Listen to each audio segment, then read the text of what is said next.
জলপাইগুড়িতে দুর্গাপূজা কার্নিভালকে ঘিরে এখন সাজো সাজো রব।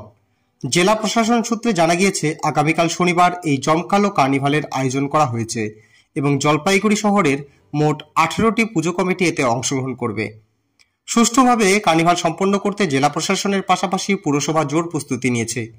ইতিমধ্যে শহরের বিভিন্ন নদী পুকুর ঘাটে গতকাল দুপুর থেকে রাত পর্যন্ত বহু প্রতিমা নিরঞ্জন নির্বিঘ্নে সম্পন্ন হয়েছে। ক্লাব রোড এলাকায় কার্নিভালের মূল মঞ্চ তৈরির কাজ শুরু হয়েছে।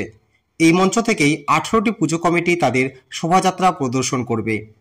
মুখ্যমন্ত্রী মমতা বন্দ্যোপাধ্যায়ের উদ্যোগে বিগত কয়েক বছর ধরে এই কার্নিভাল উৎসব পালিত হচ্ছে, যেখানে বহু মানুষ সামিল হয়ে উৎসবের আনন্দ উপভোগ করেন। কার্নিভালের শোভাযাত্রা কোন কোন রাস্তা দিয়ে যাবে তা সরেজমিনে পরিদর্শন করেছেন জেলাশাসক, পুলিশ সুপার সহ পৌরসভার চেয়ারম্যান ও ভাইস চেয়ারম্যান। আগামীকাল এই কার্নিভাল দেখতে ছোট থেকে বড় বহু মানুষের ভিড় জমবে বলে আশা করছে জেলা প্রশাসন। সেই কারণে যাতে কোনো অপ্রীতিকর ঘটনা না ঘটে, জেলা পুলিশ এবং প্রশাসনের পাশাপাশি পৌরসভা সম্পূর্ণরূপে প্রস্তুত রয়েছে। এখানে এই যে কার্নিভালের জন্য প্রস্তুত হচ্ছে। কবে কার্নিভাল? 4 তারিখ, কাল, আগামীকাল। তো আজকে কি করছেন আপনারা? আপনি কি কাজ করছেন এটা? আমি এখানে সব ডিজাইনিং এগুলো বানাচ্ছি, থার্মোকল, ফোম এসবের কাজ করছি। কতগুলো মানে এখানে পুজো কমিটি বিভিন্ন আসবে কালকে?